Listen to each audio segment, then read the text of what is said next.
He said it's very important. If you tell children lies, when they get older, they're going to discover their lies, and then they'll throw the whole thing out. Better to, better to give them encouragement and reassurance, but also be honest about the difficulties of life in a way that's, appropriate for their age. But let them know, yeah, there are problems in the world. There are difficulties being a human being. Some human beings aren't so great to one another, etc., etc. Some people say this, some people say that about those problems. No, you have 100 people, 100 children, some are like this, some are like that. What are you going to do in a bad situation? Let's talk about it. I share with you an example of his talking about death and an afterlife and God with one of his orphan children.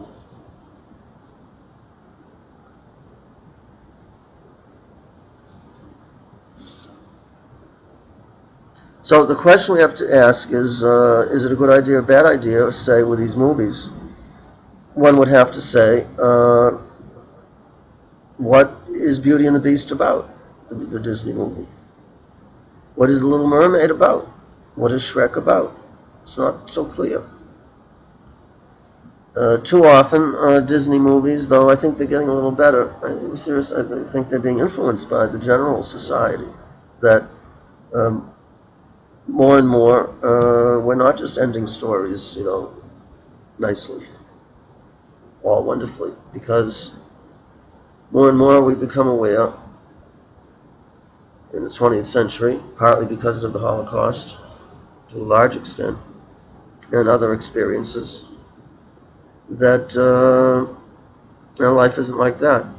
Almost a third of people on the planet are starving and in genocidal situations, and a hell of a lot more, even in countries like the United States, are living quiet lives of desperation,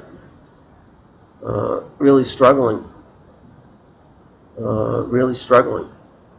economically in some other ways as a result of that.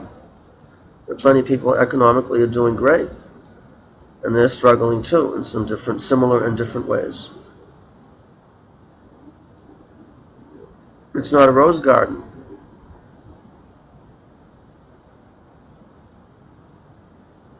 So one has to think, in order to answer the question intelligently, would this be a good idea? Say these movies. Well, first one has to think, what are these movies really about? What is their philosophy of life? What is their philosophy of the human being? What is their philosophy of what we call God or meaning in history and in our individual lives? And then, after that, with that, what in this curriculum that I'm developing? What do I want to convey? What is my what is the philosophy of life, of me and of God, of meaning, of that is reflected in chapter 1 of Joshua? Or dreams as I want to approach, as I see approaching it. Now, again, you can say, well, I'm only going to be teaching, kindergarten or whatever. So if I do something with creation, the creation drama in Genesis, I'll just do the basics. I'm just going to do the basics on creation. Well, what's the basics? There's no such thing as the basics on anything. There are different approaches. There's something called the basics, I guess, and that would just be a simple-minded, repetition of the storyline. Taking it literally or whatever. But that's not really an understanding. If I'm going to teach to kindergarten, I'm going to maybe make a mural, maybe bring in some music about creation. Like you said, look for a book about creation. But which book? That reflects which philosophy, what approach, what understanding of the creation drama in the Bible. I have to clarify for myself, what is the truth in the creation drama of the Bible? Is it a scientific truth? Is this how the world was, began, the universe, etc.? Could one day be, a million years? And that's the approach. That's why they agree. Is that what metaphor is about? I mean, if that's true, you don't really need. Then you should. The better approach, the better narrative explanation of the origin of the world would be a science, because it's more detailed and accurate in talking about how the world came to be, the process. To say one day, is something like a million years, I mean, that's too general, that's too vague. So, but I don't think that's true. There's another approach that says they're both true, science and the Bible, but not because they agree. It's because they're addressing different questions. Science addresses the question of how the world came to be, the process by which it came to be, the physical world. Whereas the Bible, as literature, as religion, art, music, theater, film, dance, they're not addressing the question of how, of process. They're addressing the question of why, who, the question of purpose. And they do it through a story. The creation drama is about the possibility of new things, of change, of surprise in our individual lives and as groups and as humanity. It's a story about our relationship with nature and our fellow human beings. It's a story about what is meaningful, where does meaning, what does meaning involve? And it comes up with ideas about what is dynamic, diverse, possibility. Where do we find making distinctions, saying, here's the water, the lower waters, separate them from the upper waters. Here's darkness, separated from light. Here's dry land, separated from, here's Sabbath, separated from other day. Make distinctions, ethical distinctions, psychological distinctions, aesthetic distinctions, intellectual distinctions. When you do that, you've got something going that we could call meaning and responsibility and depth. And somehow we relate that to the divine being present when there are such distinctions. When there are no distinctions like that, and it's all blurred, what is right and what is wrong and what is beautiful and what is, then you've got chaos. Everything becomes water. There's no form. It's just, chaos. I mean, water can also be a symbol, a metaphor for renewal, right? Refreshment, for mikvah, baptism, etc. Washing hands before the motzi, before going to the table as an altar. You don't say, I already washed, my hands are clean. It's not about physical hands. That's for the scientist before he performs surgery or whatever. That's different. That's H2O. That's for hygiene, physical. But we're washing our hands here because water symbolic here of refining, renewing, refreshing, and focusing our mind. That we're about to go to the table and relate to the table and the meal as a form of religious experience, a form of serving God. The reality we call God. What does it mean, God? What does it mean, serving? You've got to think of all those things. Okay. So again, there's a lot to think about here. I want to continue just for another moment, and I'll try to end about the creation drama, as I said. So if I'm teaching kindergarten or first, second, third grade, I'm still going to do something with creation. Let's say I'm going to make a mural. If I make the mural and what we do with it is we have the first day, second day, third day, fourth day of creation. What was created. then when they get to be, in the 5th or 6th or 7th grade, and somebody says, oh, well, science is the true narrative explanation of how the world came to be. The Bible, at best, maybe agrees, because one day is a million years or something, but that it doesn't really, but then, it's better to take the science story. It's just a primitive, primitive attempt to understand the physical world compared to the scientific one, our science.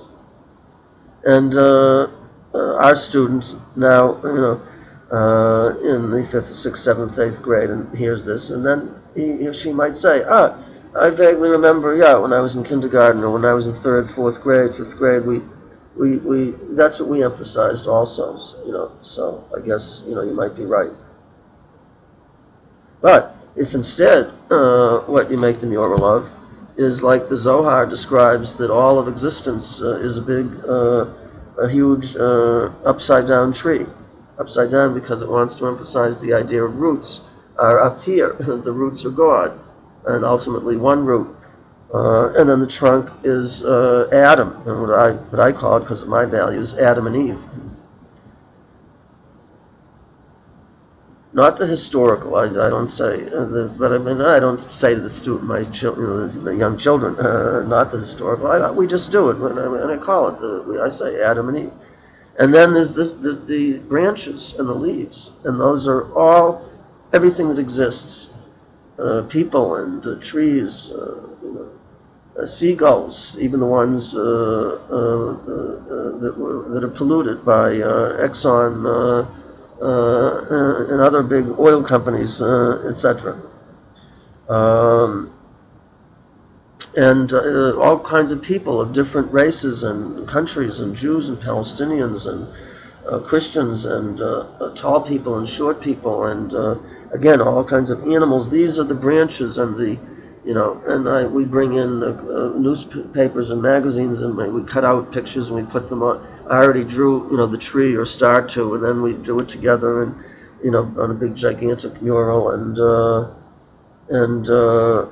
then I find a book that is consonant with my idea. What is my idea? Because I read an essay by Herman Cohen, where he says that humanity is really an idea. If you look in the world, you don't really see humanity. You see different kinds of people speaking different languages.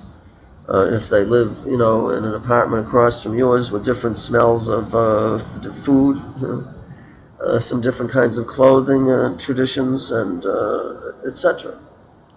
So it's really an idea that there's something in common between all these people.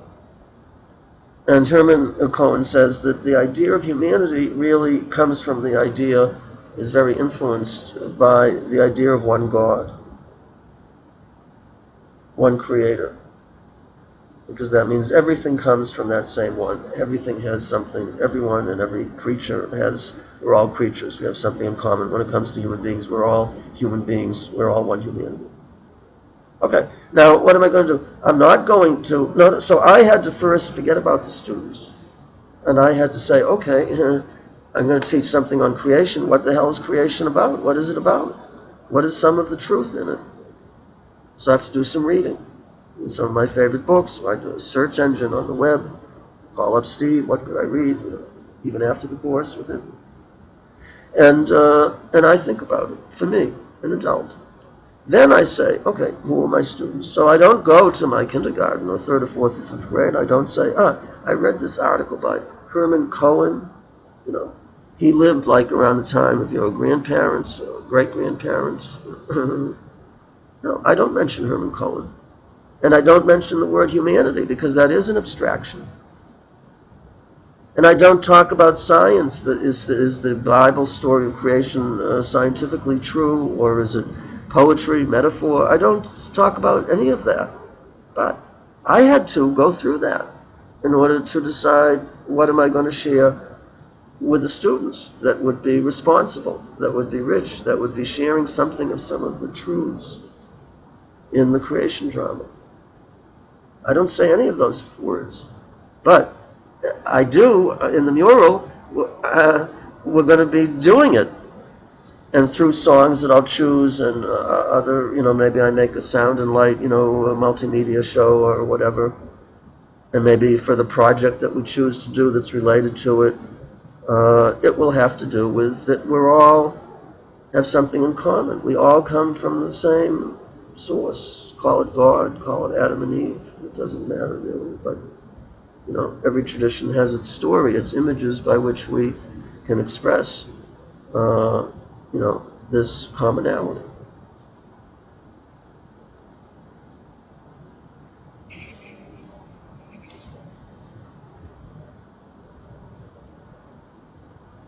Well, there's so much, isn't there?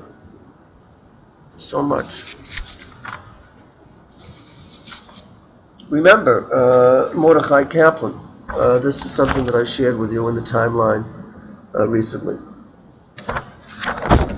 To answer any difficult question raised by a child, two requirements are necessary. The ability to answer the question to the satisfaction of an adult, first to myself, from the same teacher, and the ability to adapt that answer to the child's mind in accordance with his age.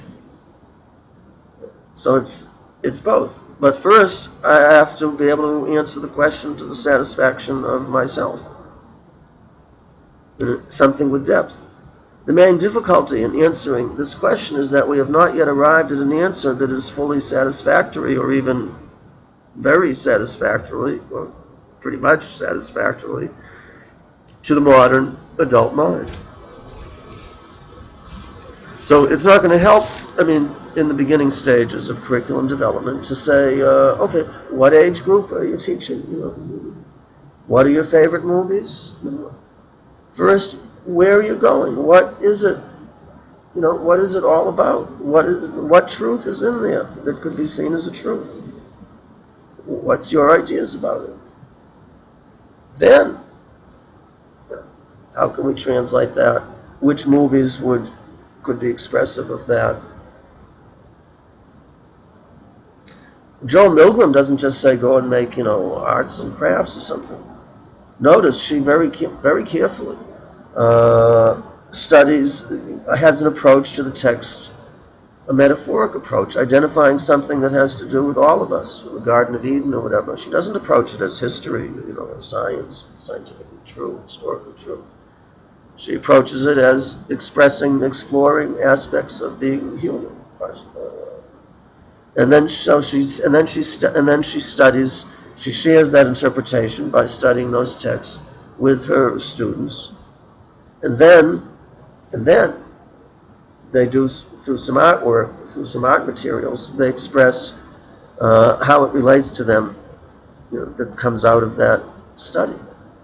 So all of these are case studies. If you say, well, I don't have to read, Steve, all these things you put in the timeline because I'm not thinking right now of doing something on advocacy of Israel or on the commandments or on the Musar movement or on the life cycle or whatever, or on Joshua or on Jonah. It doesn't matter, because all of those are case studies, are examples, yes, are paradigms of how one goes about in a serious way, in a quality way, in a responsible way, to develop curriculum.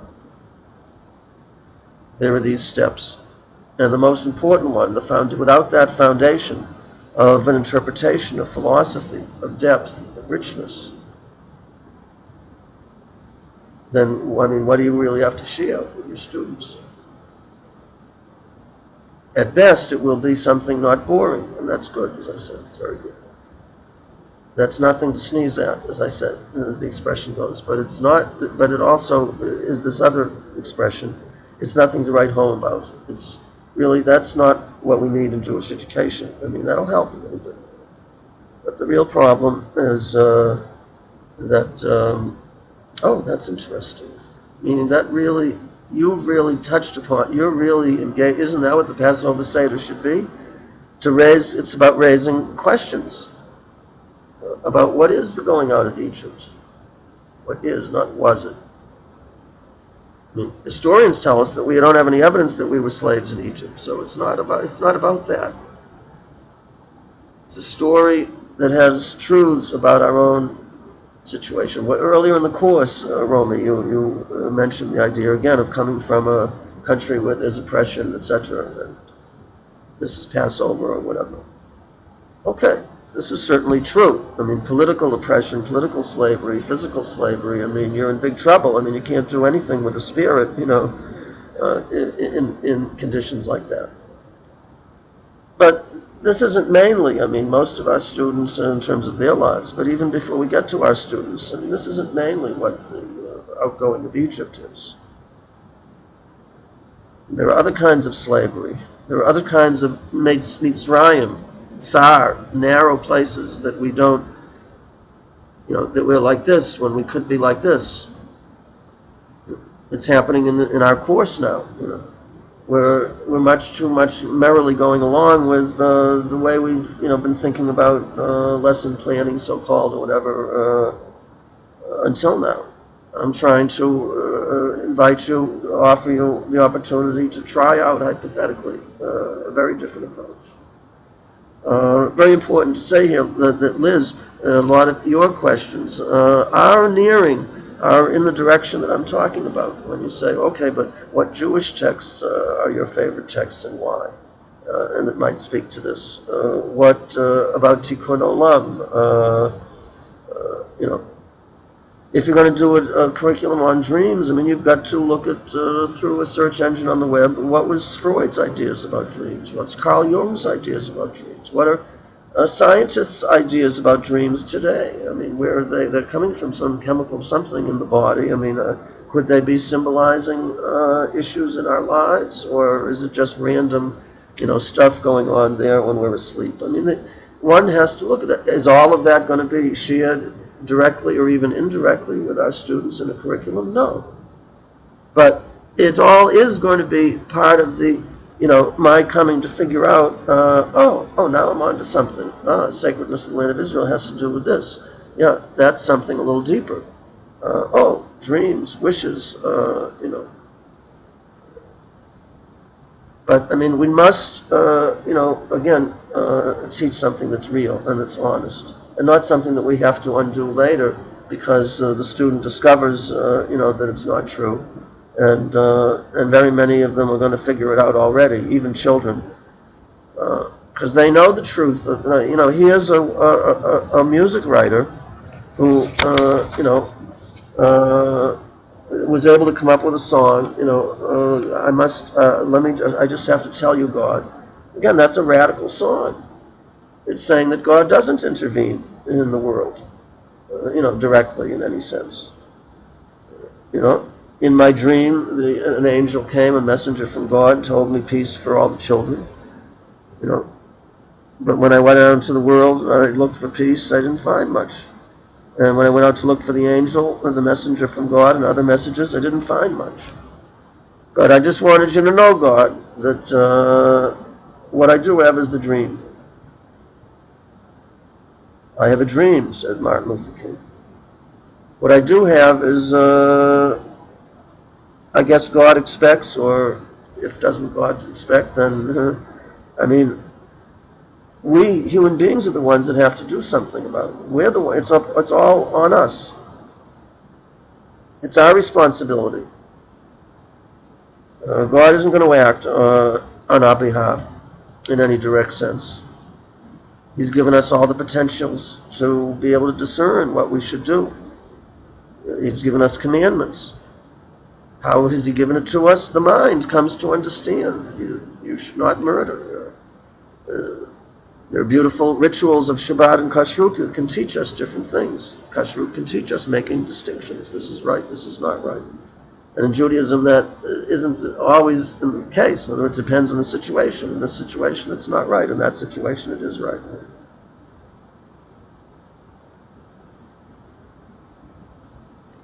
Thanks for being with me.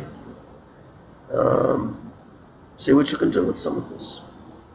Fight to see what you can do. To see what you can pull out of something here. Is it possible? Let me know. Let us know. Talk about it. Don't just watch this video and, we hear nothing from you about it. This stuff is real.